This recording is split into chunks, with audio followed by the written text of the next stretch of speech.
গ্রামের মধ্যে সুস্থ থাকতে হলে এরকম ন্যাচারাল জিনিস খাইতে হবে। এটা হচ্ছে পেয়ারা, এটাকে হিন্দিতে বলে আমরুদ।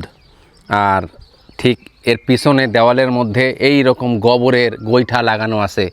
আপনারা মনে হয় অনেক আগে দেখছিলেন বা এখনও দেখেন আপনাদের বাংলাদেশের গ্রামগঞ্জে এই রকম গোবরের গোইঠা লাগায়। হ্যাঁ, এটা কিন্তু এখনও বাংলাদেশে হয় কি না এটা জানি না, তবে ভারতের বিহারে এই রকম গোইঠা লাগায় এবং এই গোইঠা মানে এইরকম গোবর দিয়ে দেওয়ালে দেওয়ালে লাগায়। দেখেন দুই পাশে কিন্তু লাগানো আছে।